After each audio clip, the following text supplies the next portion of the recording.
Hey everybody, welcome back to another episode of the Replacement Level Podcast. I'm your host, Chris Phillips.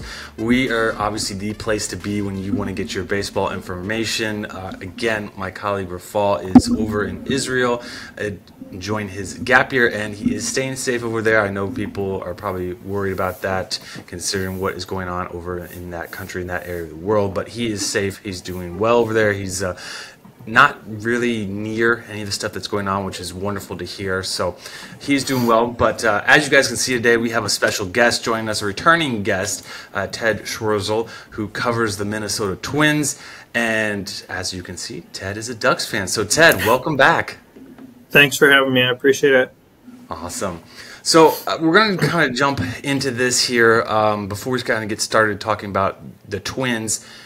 I've heard, and I'm sure you've probably seen and heard as well too, a lot of people complaining about the Major League Baseball playoff format, and a lot of people have said there needs to be a change in it because the best teams aren't advancing, and I want to get your thoughts on that.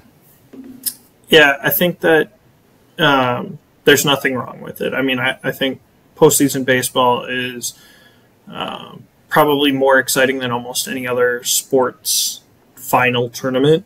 And yeah, obviously anything can happen in a short series, especially the wild card round where you're dealing with 3 games. But that is a change from, I can't remember what it was 2 years ago or 3 years ago when it was just a single game. Mm-hmm. But yeah, it doesn't water down the regular season. You put yourself in a more advantageous spot based on your regular season. But if anything, the regular season is an opportunity for franchises and front offices really, and players too, from a health and production perspective, just to kind of show there's truth to performance. The COVID 60-game season did not allow for any sort of variation from number perspectives. Things didn't flush out. There were a lot of guys that had really good years that year that have not since.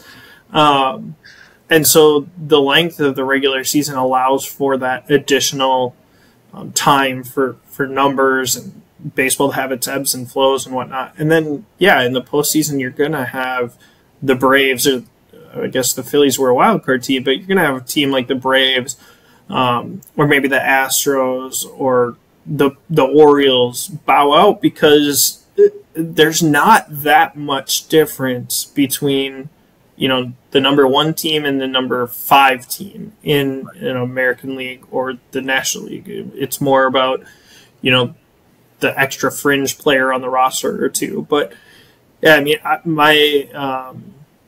my stance has always been do what you can to get into the playoffs or to the postseason and then see where the dice roll from there. And that's why, like, as a Twins fan, it's fun to me seeing a team be relatively competitive every year. Sure, it was super annoying hearing about the 0-18 and everything like that, not winning games in the playoffs, but consistently winning divisions gives you a chance to win a World Series every year. A team like the White Sox or the Royals, where they were really good for a 2-year stretch, yeah, but then you have complete irrelevant baseball for decades upon decades outside of that. That just sounds awful. Yeah, and I mean, I think one of the things a lot of people I've seen kind of complain about is just the fact that the number 1 overall seed in each division, they get that week off, and because of that, they've lost all their like momentum and their timing and everything. And I think there is a little bit to that. I mean, there's only so much you can do in simulations and stuff like that, but these guys are professionals. You have spring training, you have IL stints, and like you know what's going to happen. So just be prepared. And like maybe coaches and organizations need to look at, okay, how can we keep somebody as fresh as possible and in rhythm and in timing if they get a week off without having, you know, the opportunity to send them to the minor leagues to work on things or anything like that. But that goes back to the variance too of like in a 5-game or a 7-game or especially a 3-game series, you're not going to have variance. Like two good things happen your way and you win the series or whatever. And it's hard. I think it's always like a chicken and an egg thing. I believe it was the Guardians a couple of years ago ripped off like 14 straight wins or something right before the postseason in September. And the general consensus was like, oh, awesome, they're super hot right now. Except, like, the flip side is that every night in September, when they've already got the Division 1, they're going out trying to play perfect. And they don't play loose. And then they go to the postseason and lose. Like, I don't know. Momentum matters, but I don't know. I mean, the Diamondbacks have all the momentum in the world right now, but so do the Rangers. They haven't lost on the road. So one of those two is going to see something come to an end. Yeah, absolutely. And it's just there. I mean, there's never going to be a perfect system or anything like that, but I think, the pros know how to do it, and I think having the longer series is only just prove who the better team is, and sometimes matchups just don't work out. Like, maybe teams just don't match up well, and MLB season is a lot about depth and having that, because you need to get through a long season, but then you need to have the stars shine in those shorter spurts. And I think what the MLB postseason may show is just okay, do you have that star power that can get hot in a short time and win you a series? And Diamondbacks, Rangers, they've got it, and the rest of the guys they don't. But Twins made the playoffs, which was awesome. They got in. They were able to win the division and everything. What were your thoughts on the Twins playoffs this year round? Obviously, they're not in the World Series, so that's unfortunate. But overall, what did you think of how they did? Yeah, I mean, again, the goal every year, you can say that it's to win the World Series, and that's great, but that's not realistic. Like, one team wins every year. There's 29 teams that end their season with a loss. And so if your goal every year is to be good enough to win the World Series, that means getting into the postseason. And the Twins did that this year. They ended that stupid streak that's been going on forever. That then doesn't have to be something that's hanging over the head of any future team or something that needs to be asked about. They obviously held home field well against Toronto. They beat an Astros team that they did match up well with. I mean, there were a couple things that, again, a short series variance. If Sonny Gray gave up 4 runs in Game 3 when they were tied 1-1 in the first inning, and really none of those runs should have scored if Alex Kirilloff makes a pretty routine play. Come to find out, he's dealing with a shoulder issue that needed surgery, but like they were matched up well against Houston. I thought they would match up well against Texas. It's mind-blowing to me that Jordan Montgomery is the pitcher that he is right now. But yeah, I mean, the Twins looked like a team that could beat anyone. They had the ace in Pablo. They had a great second in Sonny Gray. They had options in Joe Ryan and Bailey Ober. The lineup didn't hit, but there are guys in the lineup capable of hitting. They'll have to fix that next year. There was far too many times that it just was dormant.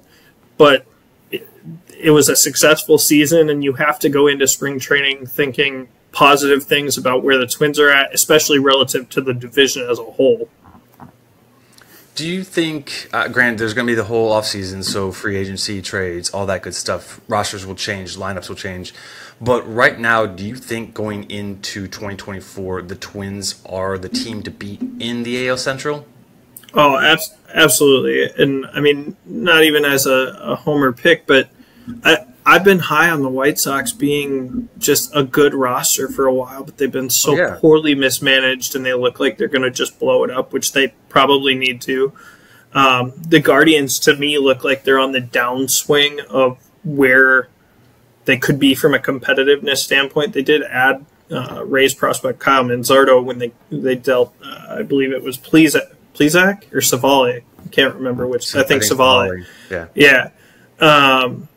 But they've had young guys come up, and like Gabriel Arias and Brian Rocchio, and like, yeah, they're still young, but none of them have like really jumped off the page. Their pitching does still look good. Tanner Bybee and some of those guys have been good this year, but and then also you're replacing Terry Francona there, I think, honestly, the team that could be the scariest as a competitor for the Twins in the Central is the Tigers, because I think they have an affinity to spend.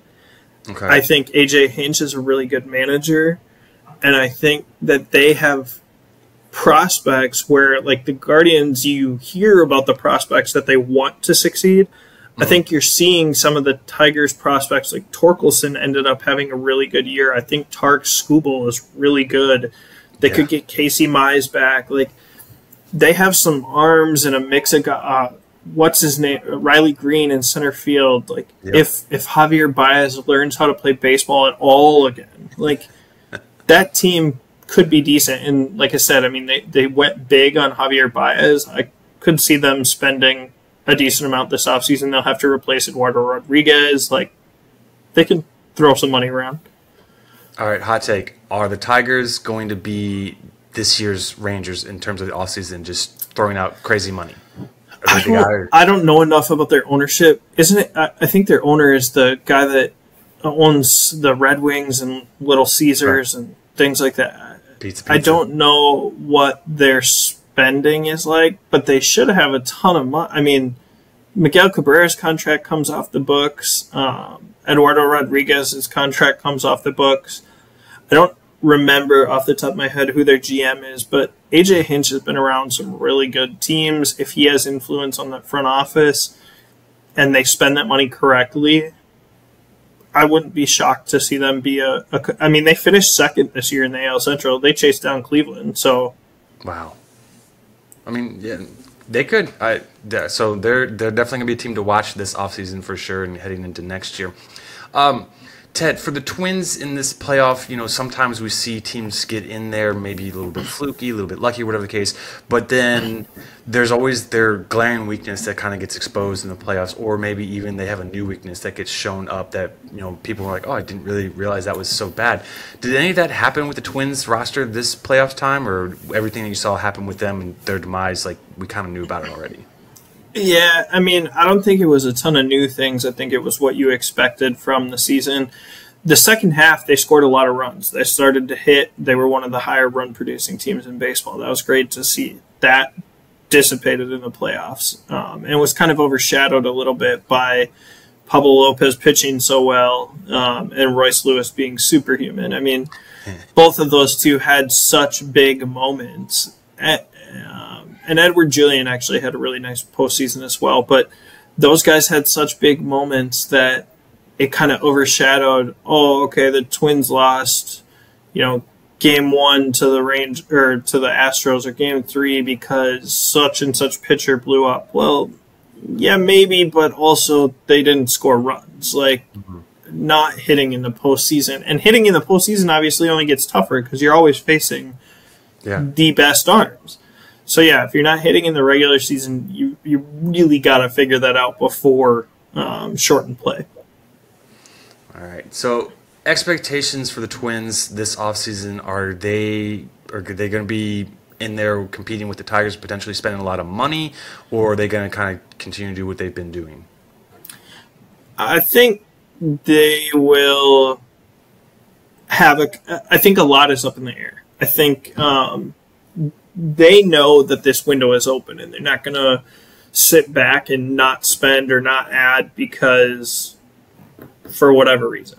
However, not having a TV deal going into next year is not ideal. I mean, that's probably like $55 million or so in revenue each year. They'll figure something out that will compensate for a portion of that. They could also go down the route of putting a uniform patch on their jerseys and things like that. But I don't think, and I think the free agent market too skews a little bit away from what they would want to do. I think they will obviously try to replace Sonny Gray. They'll give him a qualifying offer. I don't expect him to take that. I don't think he would come back on a 2-year deal. I don't know that the Twins would want to give him a 3-year deal, but that's $15-20 million that you could then use to trade for somebody and take on that salary. I think they'll look for a right-handed bat to help at first base. Alex Kirilloff has kind of proven to be a little bit untrustworthy from a health perspective and just gets a little bit lost in the lineup. So they'll spend or do something there. But to me, the free agent starting pitching market's pretty thin. The big right-handed bat market, yeah, there's always somebody, but there's not a ton of great options. And as quick as you would want to throw out a Blake Snell or a Rhys Hoskins, those guys are going to get those same refrains from a bunch of other teams in Major League Baseball, and that's only going to drive up prices. So I think the Twins will add. I don't know how they'll do it. Okay. All right. Now I want to play a little game here. I got 6 players here in mind, and I kind of want to go through each one and get what you expect to have happen to them, either with the Twins and kind of going into the next season. We're going to start off first with kind of the guy, and that is Byron Buxton. Yeah, I mean, obviously he's Mike Trout level talent when he plays, and it's unfortunate that he didn't play the field at all this year. That knee was problematic. I don't know that they did do surgery basically the day after the season. It sounds like it was a pretty minor surgery, but it also doesn't sound like they are super confident that that's going to necessarily be the change that fixes everything. It's kind of a guessing game at this point with what he needs done to have it work. I mean, he'll be back. I think there's 0% chance that they go down the road again of just having him be a DH. That didn't work this year. He has way too much swing and miss in his game to just hit. I mean, he needs to find rhythms in the field and run and that sort of thing. And I think they'll supplement him again with a type of center fielder like they did with Michael A. Taylor, where that person can be relied on to be the starter if Byron Buxton never plays a game. They can't go out and have it be Jake Cave or Rob Refsnyder or somebody like that, where it's just there's somebody that can play center field behind him.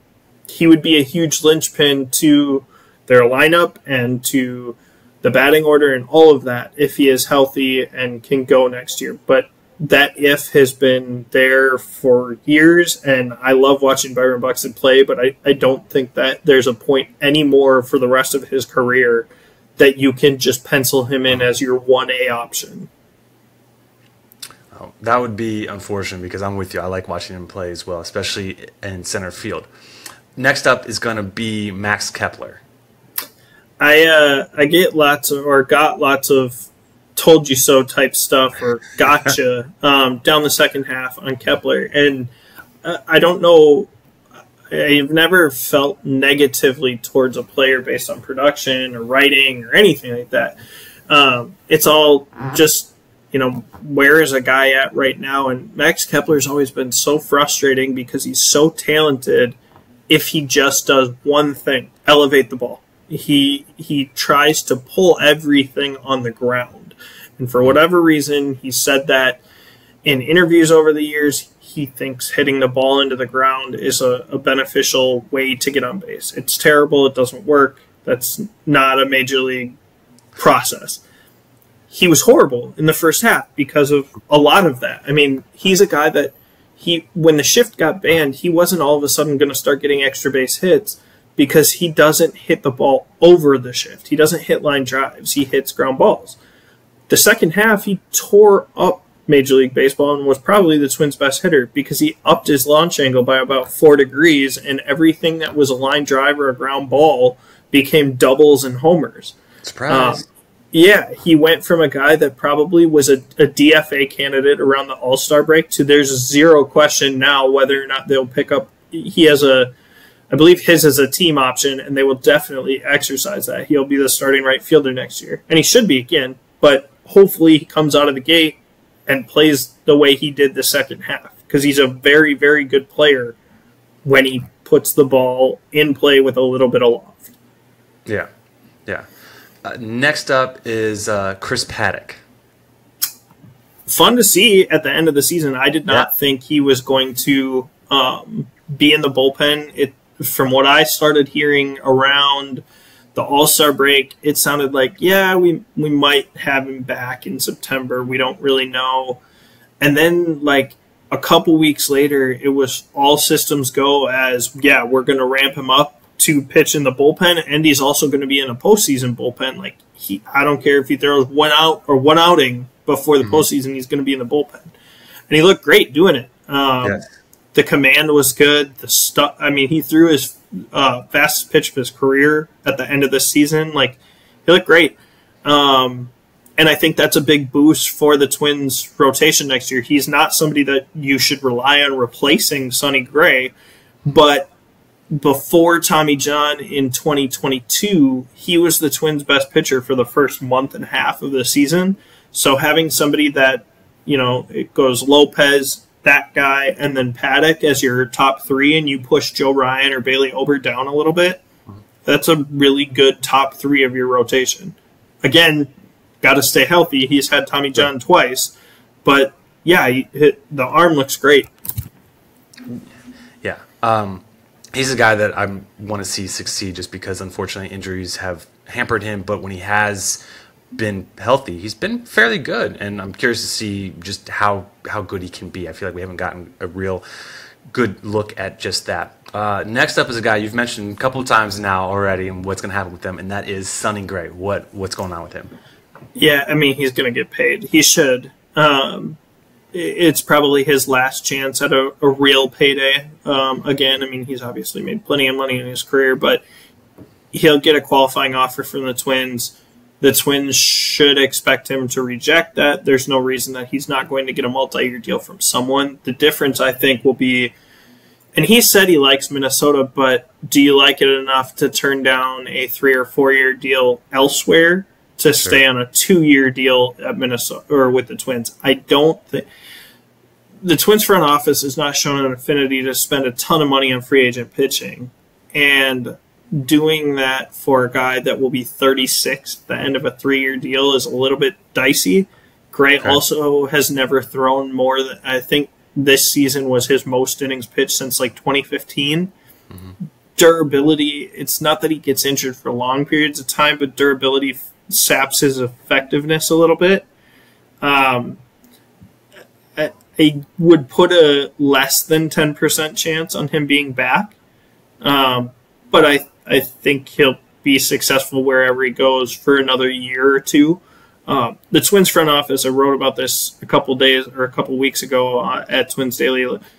The way they executed that trade could not have gone any better for them because they took Chase Petty with a 25th, 26th type round pick. Yeah, he threw 100 miles an hour as a prep arm, but prep arms blow out or flame out more than any other type of prospect. And to get a starter like Sonny Gray for that, and then 2 years later when you lose him, to get the same type of pick in a compensatory pick from the QO, like that's exactly what you'd want to see from that. Yeah, that absolutely is working out well for them for sure. A guy that you talked about at the beginning of last season, who's, I think you said, if I'm remembering, his knee shouldn't look the way it does, and that is Jorge Polanco. Yeah, injuries again. He looked really good for periods down the stretch. Yes. His body, much like Luis Arias, who the Twins traded from his position, probably doesn't hold up as much as you'd like to see it. However, I think just like Kepler, he at a point during 2023 looked like a guy that was probably you decline his option and move on. He had a vesting option based on plate appearances. Obviously didn't hit that, but the Twins then can turn that into a team option. I think they probably will keep him for 2024. He provides insurance at third base, though that's ugly. We saw that in the postseason. You don't want him playing third base, but he can play second base. If they teach Edward Julian some first this offseason, he can DH for you. You don't really want him playing shortstop either. But he has that veteran ability, can hit the ball well. I think his option is something like $8 to $10 million at that. The production will be fine to justify keeping him. Sure. Why not? Why not? That's not a terrible amount of money, and like you said, he can kind of fill in a little bit everywhere, and when he's healthy, he can be productive and helpful, and Twins could use that. transitioning to a guy who really wasn't that productive, or at least I thought he'd be a little more productive, especially with the shift being banned, and that is Joey Gallo. Yeah, what a colossal failure of a season, and it sucks. He seems like an absolutely great guy. Yeah. He was a good interview early in the spring. He came in with a lot of energy. I know a couple of the coaches I talked to thought, get him a new change of scenery and things would work out. And it just didn't. He looked bad at the plate often. And there's a place for 3 true outcome type guy. I mean, Kyle Schwarber was amazing in the postseason for the Phillies. Yeah. But Joey Gallo didn't hit 40 home runs. No. I think he probably could have worked as a leadoff guy a little bit more because he did take walks. He hated hitting leadoff. He kind of made that known. He did a good job in left and center and really did a good job at first base and was needed there more than I think the Twins thought they were going to need him. I think they relied a little bit heavily on Kirilloff. But also the way they constructed the roster with him was very odd. I believe he signed in December, and to go get a left-handed bat in the outfield when you already had Larnach and Wallner and Kepler and basically everyone under the sun in the organization was a left-handed outfielder, it really hamstrung them, and that's why, down the stretch they were picking Jordan Luplow up off waivers and trying other guys, putting Willie Castro in left field. It just, I don't know. I wish him well and hope that he'll find a job next year. I can't imagine it'll be for $11 million again, but it just didn't work with Minnesota. Yeah. A lot of what you said, and changing the swing and scenery and stuff like that. I thought, especially with the shift being banned and everything, and like getting away from the pressure of New York, that might help with the rebound, and it just didn't come to fruition. All right, we're gonna shift, Ted, here. Like I said at the beginning of the show, you're wearing Ducks gear. I am also a Ducks fan as well. They have a huge game coming up this week against Utah. What's your call on it? Yeah, I think. Obviously, it's not great to have to go on the road again. I believe that's in Utah. Utah, yeah. All of these early games, losing at Washington was tough. But playing on the road, yes, it was a great game, and they only dropped one spot in the poll because of that. I think Bo Nix has just played in so many big games in his career that this is just another game for him where Utah has to feel the pressure of, like, this is our season. They've already got one loss. Cam Rising is out for the year now. They've transitioned to that backup. Jones, I believe, is his name. Okay. He played well against USC, but USC's defense is terrible. Okay. And I don't know. I think the Ducks get it done. They were 7-point favorites, I think, when they opened this week. I think it's got to come down to Oregon or Washington representing the Pac-12 in the playoff. Mm-hmm. And really, not coasting, but focusing each week at a time to get there is huge. They need to worry about this game, and then they need to worry about USC in that game, and then they need to worry about Oregon State. But, I don't know. I think Dan Lanning has this team in a good spot. And for as much as I love Chip and the coaches that we've gone through since him have been, I think it's been great to have a guy from the SEC that wants to have a good defense and big bodies and fast athletes and more than just, hey, we're going to be a speed, hurry-up offense type team. And I think that translates to these big games. Nothing that Dan Lanning is seeing in the Pac-12 or when we move to the Big Ten next year is going to be something that he hasn't already seen in the SEC.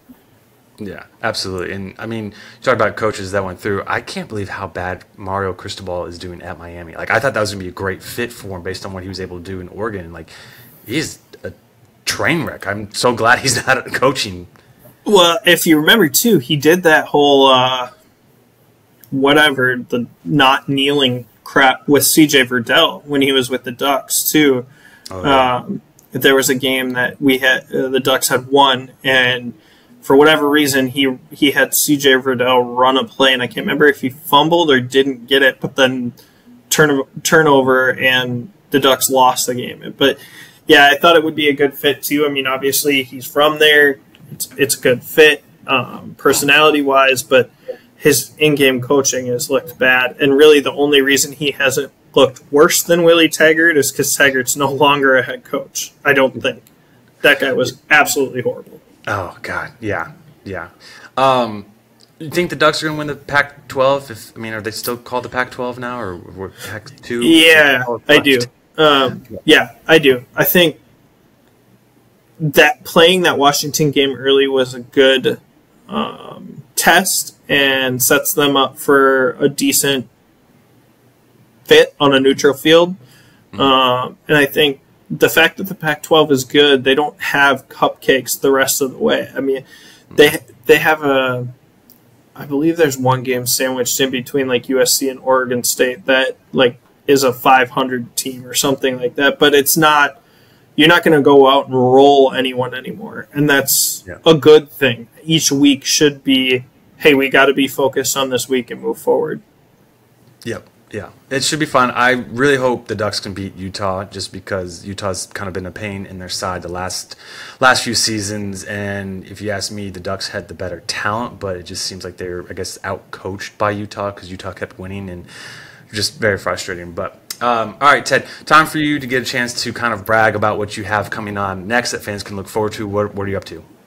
Yeah, just off-season coverage at Twins Daily. I believe we'll probably have an off-season handbook again come out at some point, looking at what the Twins will end up doing or can look at doing to add. And I've been on Twitter just really enjoying the postseason and kind of living through the game on Twitter. I'm a big fan of Mitch Garver. He's a good friend of mine, and seeing him win a ring would be awesome. So it's been fun to see the Rangers run, and I hope we get a good series.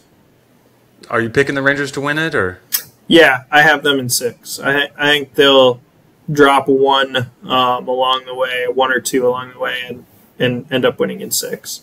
Awesome. All right. Well, Ted, thank you again for coming on. We always love having you on. You're a great guest. For everybody out there, you can follow Ted on Twitter at TL Schwerzl. Check out his stuff at Twins Daily as well. Also, offthebaggy.blogspot.com as well. You can check us out on YouTube. Follow us on Twitter as well at Replacement Level 1. Follow my colleague Rafal at RafalN613. Myself at C_Phillips_13. Like I said, follow us on YouTube. Check us out on Spotify. You can find us also on Apple Podcasts and everywhere else you can get your podcast. Until next time, guys, thank you for tuning in and have a great day.